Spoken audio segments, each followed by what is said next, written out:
피조물들은 그 어느 것 하나 말씀으로 지어지지 않은 것이 없다고 성경은 진술하고 있습니다. 그 말은 이 호코스모스의 이 세상에 존재하는 모든 만물과 그 만물을 붙들고 있는 법칙과 원리, 이 모든 게 전부 말씀이신 하나님을 증거하도록 지어졌다는 것이죠. 그냥 우연히 우발적으로 나타난 것은 아무것도 없다는 거예요. 이 세상에 생겨난 것 중에. 그런데 이 세상 만물을 나타난 모양으로만 인식을 하여 그 표피적인 것에만 가치를 매기고 그것에 묶여버리면 피조물은 졸지에 거짓말쟁이가 되는 것이라 그랬죠. 이 세상에 그냥 하나님의 뜻과 상관없이 그 하나님의 그 능력의 장중 밖에서 함부로 우발적으로 나타나거나 생겨날 수 있는 게 있다면, 그리고 하나님의 그 뜻을 담지도 않고 지 맘대로 존재하는 것이 있다면 그 하나님이 문제가 되는 거예요. 그 하나님을 전지전능한 하나님이 안 된단 말입니다. 그래서 모든 건 다 하나님의 뜻, 그 말씀을 담고 있어야 돼요. 그래서 모든 피조물들이 하나님의 아들들이 나타나서 자기들의 덮개도 벗고, 그게 아들들의 나타남이라는 단어라 그랬죠. 자기들의 덮개도 벗어버리고 피조물들의 그 진의, 그 피조물들의 존재의 목적과 그 역할도 그 진의대로 밝혀주고 나타내주기를 간절히 열망하고 있다고 바울이 기술하고 있는 거죠. 그렇게 이 크로노스의 세상 속 존재의 그 목적과 역할이 그 진의대로 읽혀지고 인식될 때 그 상태를 해방, 아폴루트로시스라고 그러는데, 해방, 풀려남이라고 하고, 자유, 엘류데리아, 자유라 그래요. 해방 혹은 자유라 그래요. 주님이 이 땅에 오셔서 바리새인들 보고 그런 거예요. 율법에, 이 호코스모스의 세상 아래 것에 그냥 문자에 묶여버린 그들에게 니네들은 종이다 그러는 거예요. 그들은 우리는 묶여본 적이 없어. 서로 상대방을 향하여 네가 마귀 새끼야 이렇게 이야기를 했단 말입니다. 근데 우리 인간들을 포함한 모든 피조물들은 이 크로노스 아래의 이 역사 속에서는 여전히 이 나타난 형상 안에 갇혀서 지낼 수밖에 없잖아요. 여기서 빠져나가서 존재할 수 있는 것은 아무것도 없어요. 그러니까 이상한 혼령이나 귀신 이런 걸 속지 마세요. 그런 건 없는 거예요. 여러분의 생각, 마음이 만들어낸 것이지 그런 건 없는 겁니다. 갇혀서 지낼 수밖에 없어요, 우리는요.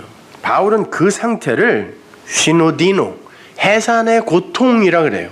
그냥 그 존재하는 것, 하나님의 아들들이 자기들이 어떤 존재인지 알았어요. 알고서 그 존재에 여전히 그 아래에 이 나타난 형상에 여전히 갇혀있는 그 상태를 시노디노, 고통이라 그래요. 모든 피조물들과 같이 함께 받는 고통, 시노디노.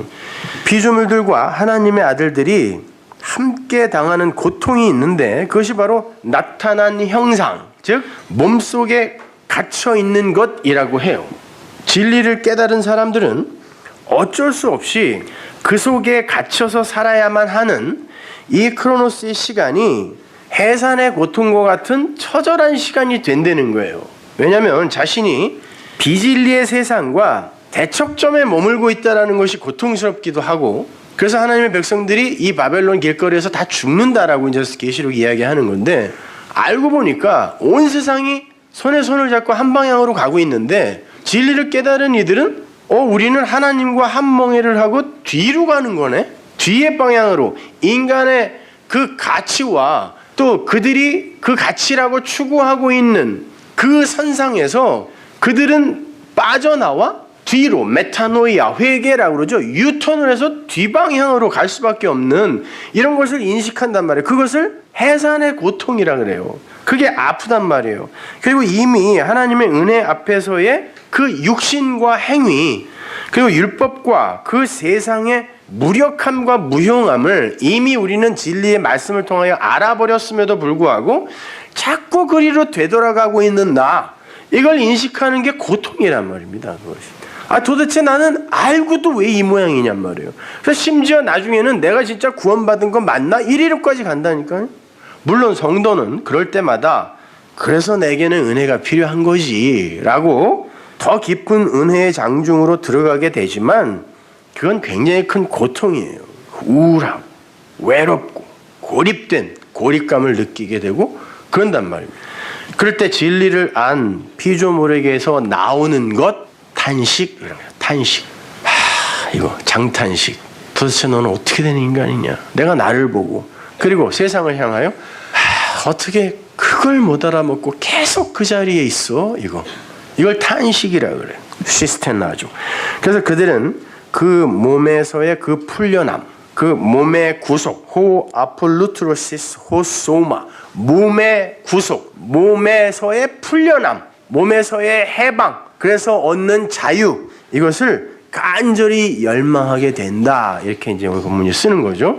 그런 하늘의 존재들이 이 크로노스, 땅의 시간 속에서 나타난 형상을 입고 보내야 하는 그 시간을 바울이 참음이라고 써놨죠. 거기에 참음, 그 인내라고도 번역을 하는데요. 개역 성경이 그게 휘포모네예요. 휘포가 뭐뭐 아래에, 모네가 머물다, 거하다. 메노에서 변형된 거니까 머물다, 거하다예요. 그러니까 아래에서 아래 것을 입고 머물다 이렇게 써놓고 그걸 인내라고 써요.